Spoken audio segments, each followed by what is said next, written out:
Prime Mike Tyson versus Brock Lesnar.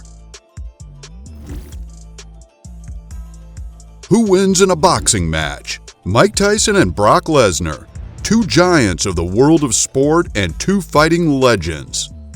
These two men were champions in their respective fields and represent the pinnacle of their areas.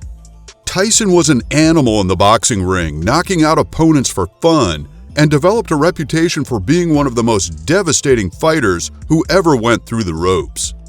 Lesnar is a multidiscipline machine and the only person to hold a championship in both WWE and UFC, let alone at the same time. But what would happen if the two entered the boxing ring, and who would come out on top? Before we get into our look at Tyson versus Lesnar, remember to give us a thumbs up and a quick click on our subscribe button to get more videos like this one and support Brutal TV. But for now, let's look at who would win in a boxing match between a prime Mike Tyson and Brock Lesnar. Let's look at Tyson first. He was born in 1966 in Brooklyn, New York, to parents Jimmy Kirkpatrick and Lorna Tyson. When Michael was only 2 years old, his father abandoned the family. As they struggled financially, the Tyson family, led by Lorna, moved to Brownsville, Brooklyn, a neighborhood known for its high crime. Unbelievably, Tyson was often the target of bullying as he was a small and shy kid. He began developing his own style of street fighting to defend himself, which led him into a crime at just 11 years old. This life of crime found Tyson at a reform school and under the wing of former boxer Bob Stewart, who taught him everything he could on the condition that Tyson would improve his schoolwork. He did this dramatically and was then introduced to legendary boxing manager Constantine "Cus" D'Amato. Cus promised Tyson great things if he stuck to the straight and narrow and became a father figure to the younger fighter. Despite this, Tyson had issues at his new school and needed private tutors after being expelled for violent behavior. This was all in the run-up to the 1984 Olympic trials. A young Tyson didn't do well, losing to the eventual gold medalist, but Cus stuck with him. The trainer conceived a game plan that would result in the heavyweight championship for Tyson before his 21st birthday. In 1985, Tyson made his professional debut in Albany, New York against Hector Mercedes. The 18-year-old achieved a knockout in one round. Tyson's strength, quick fists, and notable defensive abilities intimidated his opponents. Cus tragically passed away that year from pneumonia. Tyson recorded his 13th knockout in Houston, Texas, and dedicated the fight to the man who had molded him into a professional. By 1986, with a 22-0 record, 21 by knockout, Tyson won the WBC title by a knockout in the second round. At the age of 20 years and 4 months, he surpassed Floyd Patterson's record to become the youngest heavyweight champion in history. He added the WBA and IBF belts to become an undisputed champion and retained his status at the end of the 80s, defending his championship against Frank Bruno in round 5 and Carl Williams in round 1. This was Tyson at his peak. His amazing hand speed and powerful punching destroyed opponents before they even knew where they were. He was ruthless but skillful as well. Some have described him as the perfect fighter. A surprise loss to Buster Douglas followed by prison meant Tyson never captured those days as champion again, and high-profile losses against Evander Holyfield and Lennox Lewis started the beginning of the end. However, it didn't mar one of the greatest heavyweight boxers of all time.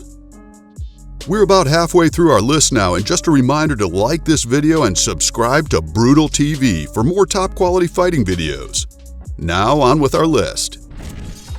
Brock Lesnar, in contrast, had a relatively straightforward upbringing.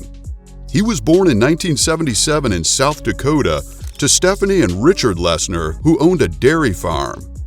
As an athlete, Lesnar excelled in high school. During his senior year, he competed in amateur wrestling, where he came third in the state championships. Later, during his sophomore year, he won the National Junior College Athletic Association Heavyweight Wrestling Championship. He then went on to win the National Collegiate Athletic Association Division I Heavyweight Wrestling Championship during his senior year. Despite also playing football, wrestling seemed to be his strong point. After a successful stint in Ohio Valley Wrestling, Lesnar was introduced to WWE. Over the next 2 years, he became more prominent, and in 2002, he won the King of the Ring tournament after defeating well-known wrestlers such as Bubba Ray Dudley and Rob Van Dam. He then defeated WWE Undisputed Champion The Rock and claimed the title for himself, becoming the youngest WWE champion at the age of 25. Just like Tyson had become the youngest heavyweight boxing champion. Lesnar had a less successful stint as an American pro footballer and returned to wrestling in Japan before settling on MMA for his next career move. In 2006, he announced his desire to join K1's Mixed Martial Arts League, after which he trained at the Minnesota Martial Arts Academy. Soon, he signed a deal with the K1 promotion and won his first match against Min Soo Kim, who didn't take long to dispatch. With that win, Lesnar joined UFC in 2007 and made his debut at UFC 81 in February of 2008, but was outclassed by Frank Mir in 90 seconds. Brock was able to recover, and before too long, in August of 2008, Lesnar returned to the octagon with a win versus Heath Herring. A UFC heavyweight championship fight against Randy Couture was next. He defeated Couture via TKO and won the UFC heavyweight championship. He proved this was no fluke with first title defense, avenging his loss to Frank Mir. He next went on to defeat Shane Carwin as well in 2010 before he finally lost to Cain Velasquez to mark the beginning of the end of his first UFC stint. Returns to WWE and UFC have happened since then with varying degrees of success, with Lesnar becoming a WWE legend and one of the most successful fighters of all time in the sport entertainment organization. However, on his return to UFC, doping wrongdoing left a bad taste in the organization's mouth despite Lesnar appearing to defeat Mark Hunt. Putting this aside, it's clear that Lesnar's wrestling credentials are up there with some of the best of all time. His strength and power are clearly undisputed. He's not the best at stand-up fighting styles, but his ground and pound technique is up there with the best. So what about putting these two in the boxing ring? Well, it's clear that both men were experts in their fields, but as we're talking about a boxing match here, where wrestling is very much frowned upon, then we have to go with Tyson. In his prime, Tyson was one of the best boxers there has ever been, and it's unlikely most boxers would be able to beat him, let alone someone whose main strength is in takedowns. So that's who we feel takes this fight. Do you agree with this? Please let us know in the comments below, and don't forget to like and subscribe to Brutal TV for more top fighting videos just like this one. Thanks for watching.